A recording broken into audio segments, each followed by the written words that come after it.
Good morning students. Marketing of services के आज के सेशन में अपन क्वेश्चन नंबर 3 अपन डिस्कस कर रहे हैं। क्वेश्चन नंबर 3 अपन क्लास में कई बार डिस्कस कर चुके हैं। आप पहले भी इसको पढ़ चुके हैं। टॉपिक है अपना मार्केटिंग मिक्स। जिस तरह से आपको पता है कि मार्केटिंग मिक्स जो है गुड्स के केस में 4 P's के नाम से जाने जाते हैं, और सर्विस के केस में हम लोग इसको 7 P लेके चलते हैं। तो अपना सब्जेक्ट जो है वो मार्केटिंग ऑफ सर्विसेज है। दैट मीन्स हमें 7 P's को कंसीडर करना है। तो अब बात करते हैं अपना फर्स्ट। मार्केटिंग मिक्स होता क्या है? Set of controllable technical marketing tools. ऐसे टूल्स जो कंट्रोलेबल हैं। कंट्रोलेबल क्यों कह रहे हैं हम इनको? क्योंकि हम इनको ईजीली कभी भी चेंज या मॉडिफाइड कर सकते हैं as per the marketing situation, as per the environment, as per the customer need, as per company changes policies. हम इनको कंट्रोल कर सकते हैं और इनको चेंज कर सकते हैं। तो कौन कौन से थे? Product, price, place, promotion. तो प्रोडक्ट के अंदर हमने देखे थे, प्रोडक्ट के केस में होते हैं प्रोडक्ट वैरायटी, प्रोडक्ट की क्वालिटी, प्रोडक्ट की डिज़ाइन, प्रोडक्ट के features, brand name, packaging, size, service, warranty. Price के केस में है हमारी list of price, discount price, allowance price, payment period, credit term. Promotion के केस में आते हैं advertisements, personal selling, sales promotion, public relation. और प्लेस के केस में आते हैं channels, coverage, location, inventory, transportation और लॉजिस्टिक्स। तो ये जो 4P आप देख रहे हैं ये हमने देखे हैं प्रोडक्ट के केस में, यानी गुड्स के केस में। अगर हमारे पास गुड्स हैं और हम गुड्स को मैन्युफैक्चर कर रहे हैं और सेल करना चाह रहे हैं और we want to prepare marketing strategy, तो हम इन 4P's के अंदर जो भी कंटेंट हमने देखा हम उसको लेके अपनी स्ट्रेटजीज़ को डिज़ाइन करेंगे। बट जब हम सर्विस के केस में बात कर लेते हैं, सर्विस के केस में हम पहले देखते हैं कि हर प्रोडक्ट के 5 लेवल्स होते हैं। तो हमने यहीं एक केस लिया है। मान लीजिए आप किसी होटल में किसी टूरिस्ट प्लेस पे घूमने जा रहे हैं और you want to stay in a hotel. तो किसी भी कंज्यूमर के लिए कोर बेनिफिट जो होता है वो होता है उसके लिए, क्योंकि वो जिस पर्टिकुलर कोर बेनिफिट के लिए उस सर्विस को यूज़ कर रहा है, कंज्यूम कर रहा है। तो होटल के अंदर क्या है, उसको चाहिए core benefit, that is rest और स्लीप। यदि बेसिक की बात करें तो रूम्स कैसा है वहाँ का, बेड कैसा है, बाथरूम फैसिलिटीज़ कैसी हैं, एक्सेट्रा एक्सेट्रा। एक्सपेक्टेड जो अपन बात करते हैं रेशियो की, that is clean room, quietness होनी चाहिए वहाँ पे, ज़्यादा शोर शराबा नहीं होना चाहिए। और बाथरूम के साथ साथ आपका जो रूम है वो साफ़ सुथरा रहना चाहिए। साफ़ रूम, साफ़ बेडशीट, पिलोज़, फर्नीचर जो भी रखा है आपके वहाँ, टेबल, सब कुछ साफ़, नीट एंड क्लीन होना चाहिए। अगर हम ऑगमेंटेड प्रोडक्ट की बात करते हैं प्रोडक्ट की सर्विस के केस में, तो रूम सर्विसेज, जब आप किसी अटेंडेंट को बुलाएं तो वो क्विक सर्विस आपको दे। आपने जिस चीज़ के लिए उनको मांगा है, जो भी आपकी डिमांड है, रिक्वायरमेंट है, वो तुरंत फुलफ़िल की जाए। थोड़ा सा चेक इन चेक आउट में कोई दिक्कत नहीं हो। जो एम्बियंस है आपका होटल का रूम, जैसे आप कहीं होटल में जा रहे हैं तो एक अच्छी सी अरोमा हो, वहाँ की फ्रेगनेंस अच्छी आ रही हो, आपको लगे कि हाँ बड़ा अच्छा एनवायरनमेंट है, रूम्स में भी अच्छा फ्रेगनेंस फैली हो। तो एक टाइप ऑफ अरोमा हम लोग बात कर रहे हैं यहाँ पे। और पोटेंशियल उसमें क्या हो सकता है कि एक ऐसी चीज़ जो आजकल सब सर्विसेज प्रोवाइड करवा रहे हैं, जैसे आप किसी दूसरे होटल इंडस्ट्री वाले से अपने उस प्रोडक्ट को कंपैरिजन कर लें। जैसे वहाँ वाईफाई की सुविधा हो, आपको वहाँ पहुँचते ही वाईफाई फ्री ऑफ कॉस्ट मिल जाए, वो फ्री मिल जाए तो बहुत ही बेहतर है। Pick drop, pick facilities and others जो अपन प्रोडक्ट के केस में बात कर सकते हैं। यहीं पे आजकल एक नई चीज़ आई सर्विस के केस में, क्योंकि जब हम प्रोडक्ट की बात करते हैं तो आपको पता है कि प्रोडक्ट तो बाद में आता है। सबसे पहले सर्विस, कस्टमर तो सर्विस के बारे में जानता है, क्योंकि हमें सर्विस ही वो कंज्यूम करेगा। तो आप अगर किसी हॉलीडेज़ या टूरिस्ट स्पेस पे जा रहे हैं तो वहाँ पहले आप सर्विस देखेंगे कि वहाँ पे सर्विस क्या है। होटल तो बात की बात है कि वहाँ पे क्या आएंगे, वहाँ क्या पहुँचेंगे, क्या वहाँ रूम्स रहेंगे, वो सब बात की बात है। तो यहीं पे आने लग गया आजकल सर्विस पैकेज। सर्विस पैकेज क्या है? It is a bundle of services जो कि कस्टमर को सर्विस के साथ in a form of tangible और इनटेंजिबल गुड्स, चाहे वो सर्विसेज हों कुछ भी, उनके साथ उनको दिया जा रहा है। जैसे हम कह सकते हैं आजकल सर्विस के अंदर, अगर आप ने आज एक सर्विस बुक कराई तो आपको फर्स्ट डे का जो ब्रेकफास्ट है, या जितने भी दिन आप होटल में रह रहे हैं वहाँ पे ब्रेकफास्ट आपको फ्री ऑफ कॉस्ट मिलेगा। इसके अलावा कहीं आपको घूमना है तो उसके लिए आपको कैब की फैसिलिटी अवेलेबल करा दी जाएगी एट द डिस्काउंट प्राइस, या फिर होटल अपनी तरफ से आपको अपनी कार देगा एट द थोड़ा कम प्राइस रेंज पे। तो ये सर्विस पैकेज काउंट आजकल आने लग गया। तो कोर सर्विसेज के साथ साथ आजकल सपोर्टिंग सर्विसेज को भी ऐड किया जाने लग गया। तो कोर सर्विस तो थी कि आपका होटल पे पहुंचना, वहाँ पे घूमना फिरना, पर उसके साथ उन्होंने कुछ सपोर्टिंग सर्विस भी ऐड कर दी। जैसे आपका स्टेशन पे पहुंच के आपका होटल का टैक्सी वाला या होटल की जो खुद की कैब है वो आपको पिक करने आए, आपको कहीं किसी गेस्ट से मिलने जाना है या किसी पर्टिकुलर प्लेस पे जाना है तो वहाँ पे वो आपके लिए अरेंजमेंट करा दे। तो इस तरीके से सपोर्टिंग सर्विसेज आजकल क्या है, हम अपने फर्स्ट प्रोडक्ट के साथ in a form of bundle of services हम उनको देने लग गए। यदि हम न्यू सर्विस की बात करें, कंज्यूमर बेनिफिट कंसेप्ट कि कस्टमर आजकल देखना क्या चाहता है, क्या उसको बेनिफिट चाहिए, ऑर्गेनाइजेशन उसको क्या बेनिफिट दे रही है in the terms of service concept, services के तौर पर उसके क्या ऑफ़र्स उसको दिए जा रहे हैं, सर्विस डिलीवरी, जो ऑफ़र आपने उसको दिए वो कितनी क्विकली और स्मूथली उस तक पहुंचा, और आप जो उससे कम्युनिकेट कर रहे हैं वो कितना एफिशिएंट और मैनेजेबल है, that is will be offered, जो आजकल टुडेज़ सर्विस पैकेज में दिया जा रहा है। फिर बात करते हैं हम लोग प्राइसिंग की। प्राइसिंग क्या होती है?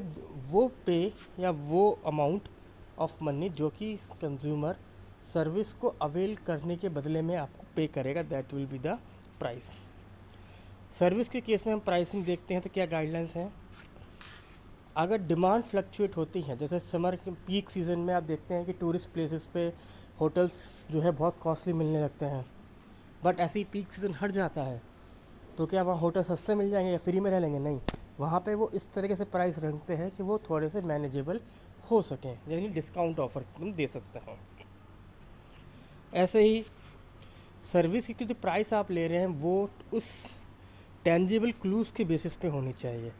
जैसे मान लीजिए आपने कहा कि हम एक रूम के रेंट बहुत हाई ले रहे हैं, पर उस रूम को आप देखते हैं तो वो एक जनरल रूम की तरह दिखाई दे रहा है, उसमें कुछ अलग से एडिशनल फैसिलिटीज़ नहीं है, नॉर्मल लुक रूम का है, तो कंज्यूमर उसका पेमेंट करते वक्त बहुत हिचकिचाएगा, हेजिटेट करेगा, उसको लगेगा नहीं ये वैल्यू मुझे नहीं मिल रही है इस रूम के अंदर, तो नेक्स्ट टाइम वो थोड़ा सा आपसे सर्विस अवेल करते वक्त भी थोड़ा हेजिटेट करेगा। ऐसे ही जब हम सर्विस प्राइस रखें तो कोशिश करें कंज्यूमर को समथिंग कुछ वैल्यू देने की उस पर्टिकुलर सर्विस के साथ, उसको लगे कि हाँ ये मुझे कुछ एडिशनल वैल्यू मुझे मिल रही है, और प्राइस होनी चाहिए जो कि कंपटीशन के हिसाब से और कंपटीशन को सरवाइव करते हुए होनी चाहिए। ऐसा भी नहीं कि आप मार्केट में इतने कम रेट पर अपनी सर्विसेज दें कि सामने वाला कॉम्पिटिटर या मार्केट को स्पॉइल हो, या फिर आप सर्विस के पैसे कम दे रहे हैं तो क्वालिटी ऑफ सर्विस आपने गिरा दी। तो ऐसी चीज़ें आप उसमें मत करिए, प्राइसिंग हम तय करते हैं। ऑब्जेक्टिव क्या होता है? कस्टमर के माइंड में आपकी सर्विसेज और उसकी प्राइस वो एक पोजीशन हो जानी चाहिए। जब हमारी प्रोडक्ट की लाइफ साइकिल बनेगी तो प्राइसिंग के हिसाब से हमें देखना पड़ेगा कि जब हम इंट्रोडक्शन से ग्रोथ पे जा रहे हैं, ग्रोथ से हम मैच्योरिटी पे जा रहे हैं, मैच्योरिटी से हम डिक्लाइन पे जाएंगे, तो हमें प्राइस क्या क्या रखनी है। ऐसे ही कंपटीशन को ध्यान में रखते हुए अगर आप अपने service provider being as agent आप अपने सर्विस प्रोवाइडर में ज़्यादा इंटरेस्ट कमीशन चार्ज कर रहे हैं पर सर्विसेज कम ऑफ़र कर रहे हैं, तो डेफिनेटली मार्केट से आप आउट हो जाएंगे। तो आपको सर्विसेज वो रखनी पड़ेंगी, उसके बदले में आपको प्राइस वो रखनी पड़ेगी जो आपका मार्केट में कंपटीशन हो रहा है, जिस चीज़ से आपका कॉम्पिटिटर भी ले। ऐसे ही प्राइसिंग आपकी ओवरऑल मार्केटिंग स्ट्रेटेजी को भी सूट करनी चाहिए। देन हम बात करते हैं प्लेस और डिस्ट्रीब्यूशन की। देखिए हमने जिस तरह से हमने उसमें पढ़ा था गुड्स के केस में 0 लेवल 1 लेवल 2 लेवल, तो इसमें भी क्या है 0 लेवल 1 लेवल 2 लेवल। 0 लेवल होता है जो सर्विस प्रोवाइडर है वहाँ से डायरेक्ट कंज्यूमर को, 1 लेवल बीच में एक एजेंट या ब्रोकर, और 2 लेवल एजेंट एक तरफ बाय करने वाला और एक तरफ सेल करने वाला। यदि हम फंक्शंस की बात करें किसी ब्रोकर या एजेंट की सर्विस के अंदर, देखिए being as a service provider, जो मेन सर्विस प्रोवाइडर है यानी टॉप मैनेजमेंट तो कहीं भी कस्टमर से डायरेक्ट अप्रोच में या नहीं आएगा, वहाँ कोई ना कोई पर्सन उससे इंटरेक्ट करेगा। यदि वो कोई एजेंट है या ब्रोकर है तो उसके लिए भी हमें बहुत चीज़ की ज़रूरत है। जैसे एजेंट आपका फुल्ली ट्रेंड होना चाहिए, कस्टमर से कैसे बात करनी चाहिए, सर्विसेज कैसे डिलीवर करनी चाहिए। देखिए कई बार कस्टमर नाराज़ हो जाता है किसी बातों को लेके, कुछ र्यूमर्स को सुन के, कभी कुछ बात को लेके, तो एजेंट कैपेबल होना चाहिए उसकी इस सभी र्यूमर्स को सॉल्व करने के लिए, उसकी प्रॉब्लम्स को सॉल्व करने के लिए। ऐसे ही लोकेशन, उस पर्टिकुलर लोकेशन पे जहाँ पे कस्टमर ज़्यादा आते हैं वहाँ पे भी हमें अपने एजेंट्स रिक्रूट करने हैं। ऐसे ही जहाँ पर कस्टमर्स कम आते हैं उन पोजीशन पे भी हमें अपने ब्रोकर से एजेंट रिक्रूट करने चाहिए, क्योंकि जब सर्विस कोई कस्टमर लेगा तो उसको वहाँ अगर कोई बंदा मिलता है एजेंट के तौर पे तो वहाँ उसको एक सेटिस्फैक्शन मिलता है। तो हमें उस चीज़ को ध्यान में रखते हुए अपने एजेंट्स को भी रिक्रूट करते हुए चलना चाहिए। फिर आता है आपका प्रमोशन सर्विसेज। प्रमोशन का सर्विसेज है कि how you communicate the merit of your product और सर्विसेज, कैसे करेंगे। तो जैसे हमने कई बार सुन रखा है एडवर्टाइजमेंट से करते हैं, पब्लिक रिलेशन से करते हैं, पर्सनल सेलिंग से करते हैं, सेल्स प्रमोशन एक्टिविटीज़ करते हैं। पर यहाँ पे हम क्या कर रहे हैं, हमें अपने क्लाइंट के साथ एक पर्टिकुलर रिलेशन बना के रखना है लॉन्ग टाइम तक। ये ध्यान रखिएगा। जो हमने देखा था रिलेशनशिप मार्केटिंग के अंदर 6th मॉडल जब आप पढ़ रहे थे तब आपने देखा था कि आपका जो ये रिलेशनशिप मार्केटिंग है वो इसी पर्पस के लिए यूज़ की जा रही है कि हमें अपने कस्टमर के साथ लॉन्ग टर्म रिलेशनशिप कैसे यूज़ करना है, कैसे बनाना है। ऐसे ही आपकी सर्विसेज पे कॉम्पिटेंसी है, आपके अंदर एक कॉम्पिटेंसी है, ऑनेस्टली सर्विसेज आप डिलीवर करते हैं, सिंसियरिटी के साथ आप डिलीवर कर रहे हैं।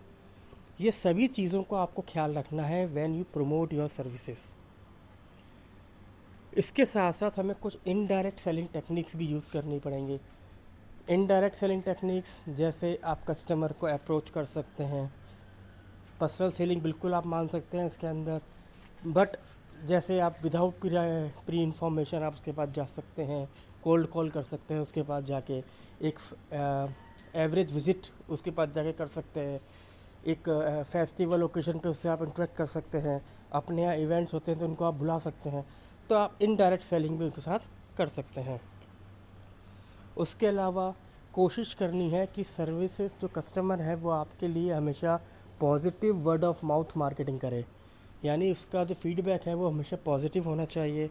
और कोशिश करिए कि अगर सर्विसेज को आपको कस्टमाइज़ करना पड़े, इंडिविजुअल बेसिस से भी बनानी पड़े, तो आप उस चीज़ को भी प्रमोट करिए। देखिए आजकल सर्विस के केस में देखिए हर कस्टमर की इंडिविजुअल नीड्स हैं, इंडिविजुअल रिक्वायरमेंट्स हैं।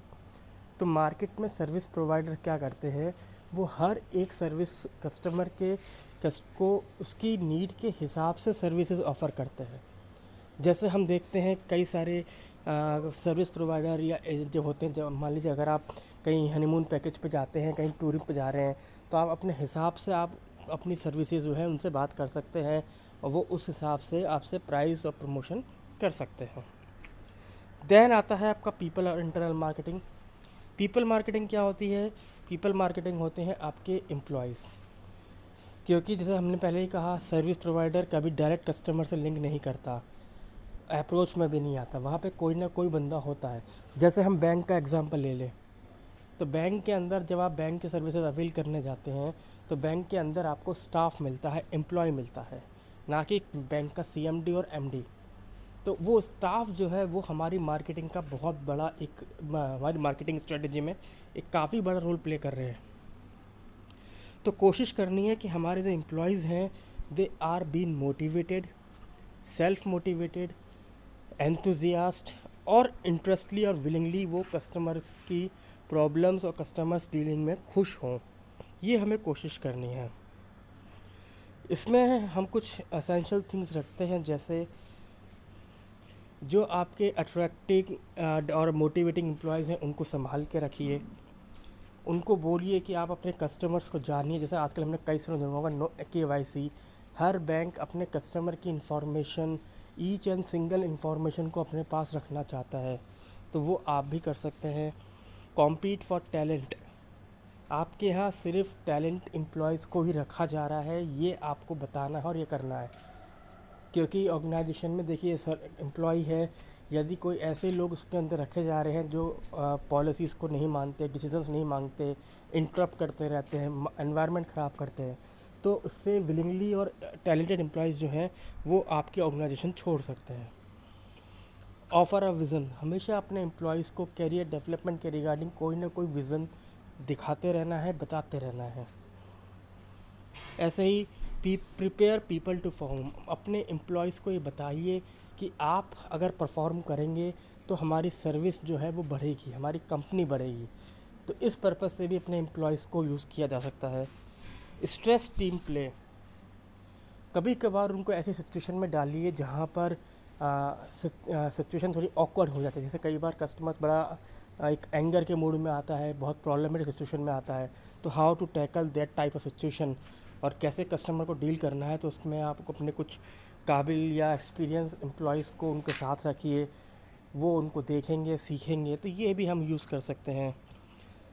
थोड़ी सी उनको लीवरेज और फ्रीडम दे दीजिए। फ्रीडम का मतलब है जैसे कभी कभार रिलैक्सेशन और टाइमिंग, ये भी आप उनके लिए कर सकते हैं, या कुछ अथॉरिटी, रेस्पॉन्सिबिलिटी कि हाँ आपके पास ये पावर है, आप इस लिमिट तक जाके डिसीज़न ले सकते हैं अगर कस्टमर प्रॉब्लम में है और उसको आपको सॉल्यूशन समझ में आ रहा है। तो ऐसे ही मीजर एंड अवार्ड, जब उनकी परफॉर्मेंस को इवेल्यूएट करें तो उनको अवार्ड और रिवार्ड दोनों चीज़ें दीजिए। तो कस्टमर आपके जो आपका जो एम्प्लॉई है वो आपके पास रिटेन रहेगा और कोशिश करेगा कि न्यू कस्टमर भी बने और एग्जिस्टिंग कस्टमर भी आपके पास से ना जाए। इसका डिटेल अपन पढ़ेंगे मॉड्यूल 7 में, जो अपन ने पहले भी पढ़ा है। मॉड्यूल 7 में अपन ने 3 पीस पढ़े थे, इंटरनल मार्केटिंग यानी people, physical evidence and process. हम डिटेल पढ़ चुके हैं इन सब स्ट्रेटजीज़ के बारे में, तो जब अभी दोबारा अपन रिवाइज़ करेंगे तो उसको दोबारा से अपन एक बार पढ़ लेंगे। देन फिजिकल एविडेंस, जैसे हमने कहा कि कस्टमर को सर्विसेज दिखाई तो देती नहीं है, वो ओनली सिर्फ कंज्यूम कर सकता है, बट फिर भी ऐसे कुछ फिजिकल क्लूज़ होते हैं जिसके बेसिस पे कस्टमर अपने माइंड में आपकी सर्विसेज का परसेप्शन डिज़ाइन करता है। वो कौन कौन से हो सकते हैं, जैसे एनवायरनमेंट, हाउ यू कम्युनिकेट और योर प्राइस। क्योंकि प्राइस, देखिए एनवायरनमेंट कैसा है, जैसे मान लीजिए मैं एक होटल में खाना खाने जाना चाह रहा हूँ, अपने घर से उस होटल तक जाने में सब चीज़ें एनवायरनमेंट है, जैसे पब्लिक, ट्रैफिक लाइट, वहाँ से जब मैं उस होटल तक पहुँचा तो वहाँ पे पार्किंग का क्या रहता है, क्या गाड़ी पार्क हो पाती है, नहीं हो पाती है, कितनी दिक्कतें आती हैं, ये सब मुझे एनवायरनमेंट में नज़र आता है। उसके बाद जब मैं वहाँ अंदर होटल में एंटर करता हूँ, वहाँ पे कैसा एनवायरनमेंट रहता है, क्या शोर शराबा है, कैसी वहाँ की जेंट्री आ रही है, वेटर्स कैसे बिहेव करते हैं, कैसे कपड़े पहनते हैं, कैसा उस होटल का एम्बियंस है, ये सारी चीज़ें एनवायरनमेंट में आ जाएगी। ऐसे ही वेटर हाउ ये कम्युनिकेट, किस तरह से इनका बिहेवियर है मुझसे बात करने के लिए, कैसे वो टाइम टू टाइम आपकी कोई प्रॉब्लम सुन रहे हैं, नहीं सुन रहे, और जिस चीज़ का मैं पैसा दे रहा हूँ यानी खाने का, यदि वो क्वालिटी अच्छी नहीं है, प्लेट्स अच्छी नहीं थी, गिलास साफ़ सुथरे नहीं थे, कटलरीज अच्छी नहीं है, तो जो प्राइस मैं पे कर रहा हूँ उसके रिगार्डिंग में वो सेटिस्फेक्शन है या नहीं, ये मेरे लिए बहुत असेंशियल एलिमेंट होगा इन द फिज़िकल एविडेंस। तो रोल क्या रहेगा किसी भी कस्टमर के माइंड में एविडेंस का फर्स्ट इम्प्रेशन, जैसे हमने पहले भी देखा, ट्रस्ट, कि जो मैं कह रहा हूँ प्रमोशन करते वक्त कि मेरे पास ऐसा एनवायरनमेंट है, मेरे पास ऐसा होटल में स्टाफ है, हमारे यहाँ ट्रेन लोग रहते हैं, हमारे यहाँ अच्छा एम्बियंस है, तो वो एक ट्रस्ट को शो करेगा जब मैं उसको सर्विसेज को मीडिया के थ्रू, अपने एडवर्टाइजमेंट के थ्रू और प्रमोट करूँगा। ऐसे ही facility the quality of services, अगर एम्बियंस अच्छा है, देखने में सब चीज़ें अच्छी लग रही हैं, एनवायरनमेंट है, कम्युनिकेशन अच्छा है, प्राइस भी रीज़नेबल है, तो क्या होगा, मुझे वहाँ की क्वालिटी ऑफ सर्विस पे भी एक ट्रस्ट डेवलप हो जाएगा। चेंज द इमेज, अगर कोई फर्स्ट टाइम मैं होटल देख रहा हूँ और मान लीजिए मैंने कुछ माइंड में परसेप्शन बन रहा है कि नहीं वहाँ तो बहुत भीड़ भाड़ रहती है, उस होटल में वो खाना खाने आएगा नहीं आएगा, या वो बहुत कंजस्टेड एरिया है वहाँ पे तो उतना अच्छा होटल बन ही नहीं सकता। और जब मैं वहाँ फिज़िकल जा रहा हूँ देखने, तो वहाँ मेरा परसेप्शन या इमेज चेंज हो सकती है। और सोशलाइजिंग एम्प्लॉयज़, और जब मेरे एम्प्लॉयज़ उस होटल के एम्प्लॉयज़ मेरे साथ बात करेंगे, बिहेव करेंगे, अच्छा ट्रीट करेंगे, ग्रीट करेंगे, तो भी क्या होगा, मैं उस वहाँ के एनवायरनमेंट के बेसिस पे, कम्युनिकेशन के बेसिस पे क्या करूँगा, मुझे वो होटल अच्छा लगेगा और मैं नेक्स्ट टाइम भी उसकी सर्विसेज अवेल करने जाऊँगा। तो मुझे क्या करना है, मुझे इन सब चीज़ों को रिगार्डिंग अपनी स्ट्रेटजीज़ को ध्यान रखना है। देन आता है आपका मार्केटिंग कम्युनिकेशन ऑफ सर्विसेज।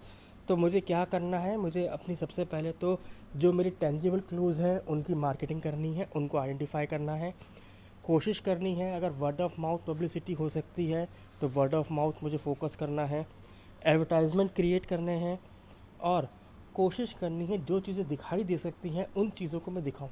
जैसे आपको बहुत सिंपल सा एग्जांपल बताता हूँ। आप किसी भी एक रिज़ॉर्ट में देखिए जहाँ पे आजकल जब हम किसी रिज़ॉर्ट का एग्जांपल देखते हैं या उसका एडवर्टाइजमेंट देखते हैं या किसी अम्यूज़मेंट पार्क का देखते हैं, तो वहाँ पे हमें बहुत सारी राइड्स दिखाई जाती हैं, स्विमिंग पूल दिखाया जाता है। तो वो चीज़ें तो हम दिखाई जा सकती हैं, हमें वो हर एक पॉसिबल चीज़ों को शो करना है अपने कंज्यूमर के सामने, ताकि उसको देख के थोड़ा सा ट्रस्ट डेवलप हो सके। ऐसे ही आपका लास्ट आता है प्रोसेस। प्रोसेस का मतलब है how you assure the services in terms of availability and consistently. देखिए, प्रोसेस एक बहुत इंपॉर्टेंट एस्पेक्ट था हमारी मार्केटिंग स्ट्रेटजी में। जैसे हमने जब बैंक का एग्जांपल लेके चलते हैं, हम देखते हैं कि आपके पास ट्रेंड एम्प्लॉयज़ हैं जो आपके इंटरनल मार्केटिंग कर रहे हैं, बहुत अच्छा है। आपके पास एम्बियंस है, एनवायरनमेंट है, ये भी ठीक है। बट यदि एक कस्टमर एक काम करने आ रहा है, उसको एक प्रॉब्लम है, मान लीजिए चेक डिपॉजिट ही करने आ रहा है या अकाउंट खुलवाने आ रहा है, उस अकाउंट को खुलवाने में यदि उसको बहुत समय वेट करना पड़ रहा है, तो वो उसको उसकी सर्विसेज अच्छी नहीं लगेंगी। जैसे हम लोग देखते हैं कई बार बहुत ज़्यादा पेपर वर्क है, पर उसके बाद भी नहीं आ रहा, पेपर वर्क होने में 2-3 दिन लग गए, उसके बाद 2-3 दिन अकाउंट खुलने में लग गए, उसके बाद आपका डेबिट कार्ड नहीं आ रहा, कभी चेक नहीं आ रहा, आप कह रहे हो जी अभी टाइम लग रहा है, तो कस्टमर क्या कहेगा? कस्टमर ये कहेगा, अच्छा एनवायरनमेंट हो, ट्रेंड एम्प्लॉयज़ हो, बट यदि प्रोसेस अच्छा नहीं है तो सर्विसेज आपकी इम्पैक्टफुल नहीं हो सकती। तो सर्विसेज अच्छी हों उसके लिए ज़रूरी है कि आपका प्रोसेस यानी ऑपरेशन पार्ट जो है वो भी इतना स्ट्रॉन्ग ही वर्किंग करना चाहिए, यदि आप उसकी मार्केटिंग स्ट्रेटजी सोच रहे हैं तो जैसे हम बात करते हैं प्रोसेस प्लानिंग एंड कंट्रोल, कैसे आपको प्लानिंग करनी है, कैसे उसको कंट्रोल करना है। ऑपरेशंस प्लानिंग जो हम जिस तरह से बना रहे हैं, हम जो पॉलिसी बना रहे हैं, तो उस ऑपरेशन को किस तरह स्मूथन करना है वो हमें देखना है। जैसे आजकल आपने देखा होगा, इसी ध्यान में रखते हुए जब आप बैंक में अकाउंट खोलते हैं तो आपके पास सबसे पहले मैसेज आने शुरू हो जाते हैं। आपका कुछ भी स्टेटस होता है, जैसे मान लीजिए ओपन अकाउंट हो गया तो तुरंत एक मैसेज आता है। आपका बैंक अकाउंट होने के बाद आपने एक मिनिमम अमाउंट दिया टू ओपन एन अकाउंट, उसका मैसेज आपके पास आ गया। चेक बुक इशू हो गई है तो चेक बुक इशू का मैसेज आ गया। और लास्ट में कहीं ना कहीं एक नंबर लिखा होता है जिस पे लिखा होता है कि यदि ये टोल फ्री नंबर है, आपको कोई प्रॉब्लम हो रही है तो आप इनसे बात कर सकते हैं। तो ये प्रोसेस जो है वो कस्टमर्स को और थोड़ा सा लाइटनिंग में ले जाने के लिए और थोड़ा सा स्मूथ पर सर्विसेज के रिगार्डिंग भी हो रही हैं। ऐसे ही फैसिलिटीज़ डिज़ाइन, जितने ज़्यादा उनको हम फैसिलिटीज़ दे सकते हैं, जैसे आजकल टेक्नोलॉजी का ज़माना हमने देखा, आर्टिफिशियल इंटेलिजेंस है, इंफॉर्मेशन टेक्नोलॉजी है, ये वो चीज़ें हैं जो कि कस्टमर्स की चीज़ को आसान बना रही हैं। जैसे एटीएम हमने देखा, यदि एक एटीएम पे हम पैसा निकालने जा रहे हैं और उसमें सर्वर डाउन की वजह से बहुत देर लग रही है, तो हमने देखा है कस्टमर बहुत पैनिक हो जाता है। पैनिक से मतलब कि उसका पैसा ना फंस जाए, कहीं कार्ड ब्लॉक ना हो जाए। तो आप जब फैसिलिटीज़ करें तो डिज़ाइन भी अच्छी करनी है। मान लीजिए किसी का कार्ड ब्लॉक हो जाए तो वहाँ पे हमने देखा होगा कि वो कई सारे नंबर्स लगा के रखते हैं, इमरजेंसी नंबर लगा के लिख के रखते हैं ताकि कोई प्रॉब्लम हो तो आप तुरंत कॉल कर सकें। ऐसे ही शेड्यूलिंग, प्रोसेस टाइम पे हो, कस्टमर्स को कम से कम टाइम लगे, उसके लिए यू हैव टू नीड कि आप प्रॉपर शेड्यूल बनाएं, टाइमिंग पे काम करें, प्लानिंग प्रॉपर करें। Then inventory planning and control, पहले से ही अपनी सारी इन्वेंट्री की प्लानिंग पहले से ही करनी पड़ेंगी। जैसे हम देखते हैं आजकल जितने भी आपके ये शॉपिंग मॉल्स होते हैं या फिर आपके ये फूड चेन स्टोर्स हैं, रिलायंस मॉल हमने देखा, बिग बाज़ार देखा, आपने देखा वहाँ पे कभी हम जाते शॉपिंग करने तो गुड्स बहुत पहले से रखे हैं, स्टॉक के स्टॉक है, कोई चीज़ ख़त्म होने से पहले न्यू गुड्स की इन्वेंट्री उनके पास आ जाती है। तो ये सब कैसे हो रहा है? क्या आपको लग रहा है कि एक आदमी वहाँ बैठ कर दिन रात काउंटिंग करता फिरता है कि एक डिब्बा ख़त्म हो गया, 2 डिब्बे ख़त्म हो गए, 3 डिब्बे सेल आउट हो गए? नहीं, they have a proper design, they have a proper planning, कैसे हमें इन्वेंट्री को कंट्रोल करना है, कैसे कंज्यूमर को गुड्स प्रोवाइड टाइम पे करवाने हैं। तो ये सारी चीज़ें आपको प्रोसेस के अंदर देखनी पड़ेंगी। ऐसे ही ऑपरेशन कंट्रोल, प्रोसेस हो रहा है उसको कैसे कंट्रोल करना है, ये बहुत ज़रूरी है। हमने रिलायंस मॉल का एग्जांपल लिया, आपने इन्वेंट्री का मैसेज वहाँ ऑटोमेटिक जा रहा है, आप उसकी अपडेशन कर रहे हैं स्टॉक का, तो कितनी जल्दी वो गुड्स आप तक आ रहे हैं शोरूम तक, उस आपके रिटेल स्टोर तक, ये आपको उस पर कंट्रोल देखना है। और forecasting and long term planning, purpose ये है कि आप अपनी सर्विसेज लॉन्ग टर्म चला सकना चाहते हैं, तो आपको आपके प्रोसेस को भी लॉन्ग टर्म पर्पस के हिसाब से ही डिज़ाइन करना पड़ेगा, क्योंकि process day by day according to situation change possible नहीं होता। जैसे आज अपन ये सोचेंगे बैंक में आपको प्रॉब्लम आई कि लोन में अगर एक आदमी को 2 दिन लग रहे हैं तो तीसरे दिन हम ये कहेंगे प्रोसेस चेंज कर दिया, ये पॉसिबल नहीं हो सकता, इसमें टाइम लगेगा। तो जो भी आप प्रोसेस के लिए स्ट्रेटेजी यूज़ कर रहे हैं, जो प्रोसेस आप देख रहे हैं, उसके लिए आपको देखना पड़ेगा कि ये सब चीज़ें कंट्रोल में रहें और ये सब टाइम लिमिट के हिसाब से हो जाए।